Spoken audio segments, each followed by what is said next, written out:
The precious metals complex, specifically silver, has been gaining significant momentum since Janet Yellen's announcement that the interest rate hikes that were widely anticipated are going to be pushed off at least until after the April Federal Open Market Committee. The spot price jumped almost 4% on Friday, March 20th. This was the third bullish movement since that announcement in the middle of last week. And so we're going to see probably some more positive trading, some positive momentum in the entire precious metals complex. But silver is likely to have a greater push. It is technically more volatile than the other precious metals, especially gold. So as gold also rises in value in anticipation of this new inflationary period that the Federal Reserve has created, silver should likely move up higher in velocity compared to gold. Instead of just buying the silver bullion products directly, you can invest in silver producers. And we're going to talk about two silver producers in particular: Silver Wheaton, which is ticker symbol SLW, and Silver Standard Resources Incorporated, which is ticker symbol SSRI.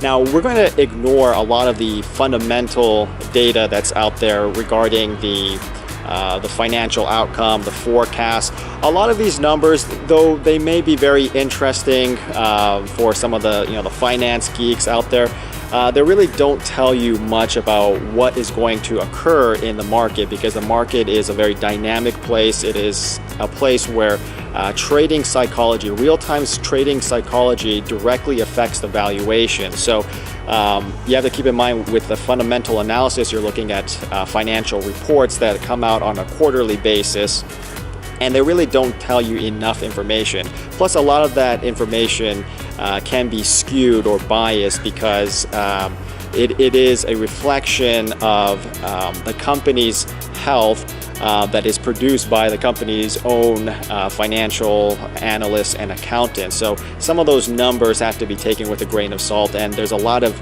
granular details within the numbers that could mean one thing but really means another thing, and it's just very confusing. So when I looked at these two particular companies, these two silver producers, I completely ignored the fundamental picture, because it just doesn't give me the real-time psychology of the market. The traditional way of gauging the psychological dynamics and behavior in the financial markets is to employ what's known as technical analysis. Technical analysts, they typically look at recurring chart patterns to determine future probability of a stock or asset moving in a particular direction. The problem with technical analysis is that it is interpretive. There's really no way to directly and precisely quantify what the probability is that on any given moment that the stock or asset will go up or down. So that's going to be very problematic when we want to look at the silver market in a very unemotional manner. And that's really the key here, because the precious metals in particular have a tendency of being very emotional. When you look up precious metals on the internet, you'll see a lot of doom and gloom stories come out that you must buy gold and silver because the US economy is going to collapse, the dollar is going to collapse, and gold and silver are the only products, the only investment vehicles that are going to protect you during these uncertain times. This urgency, this emotion that's played into the precious metals complex, and we want to get away from all that. We just want to get to what are the facts of the market, and the only way to really get to the facts of the market is to use statistical analysis. Now, in statistics, we can gauge the probability of something occurring based on conditional events. And what I mean by conditional events is that we're going to look at the markets based on a certain condition occurring. And once that condition, that event has occurred, we're going to gauge what is the probability of the markets moving higher or the markets moving lower. And this is very possible to gather this sort of information by looking at all the past data. For example, a lot of you may a lot of you guys may like to watch sports and watch football or basketball, whatever the case may be. People can predict when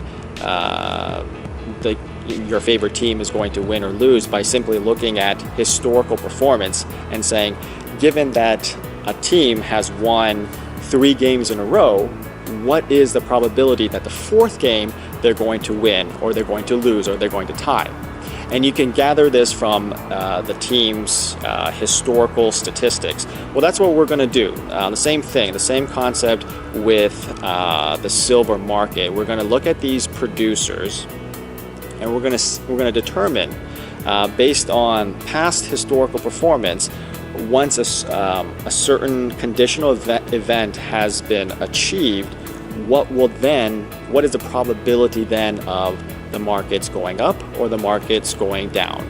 I ran this statistical analysis for Silver Wheaton and Silver Standard Resources. Both producers, they exhibit a very consistent statistical relationship, and that is that when over the 5-week period, if the previous 5 weeks were in general on average a positive performance, then the chances are that the next 5 weeks will give you a profitable return. On the flip side, if the previous 5 weeks on average were negative, there's a greater probability that the next 5 weeks will give you a loss on your investment. And that's very important to note, because a lot of times within the precious metals, specific experts will tell you to buy on the dips, that when the price gets chopped down, that this is a discount opportunity. And nothing could be further from the truth when it comes to the silver producer. In the case of the silver producers, you don't want to buy on the dips when there's been sustained negativity in the market, that when there's been sustained bearishness, pessimism. That means that there's a higher probability that that pessimism will continue to roll over.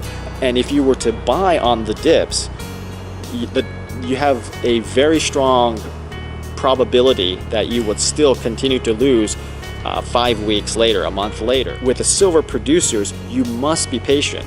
If you're patient and you let the 5 weeks roll out, and if those previous 5 weeks, that lagging 5-week period, is on average positive, there is a significantly higher probability that over the next 5 weeks that your investment will also return a profit, that you will have a higher probability that your investment will gain. And these are pretty significant average returns, about 5 to 15% on average. So those are, that's a lot better than buying on the dips and then finding out that there's a higher probability that you're still going to lose money. So when it comes to investing within the precious metals complex, in particular the silver producers, you really want to make sure that the odds are in your favor when you do invest, when you do make that decision. Bottom line, when it comes to silver producers, be patient, wait for those signals, and once those signals are there, then go ahead and invest your money.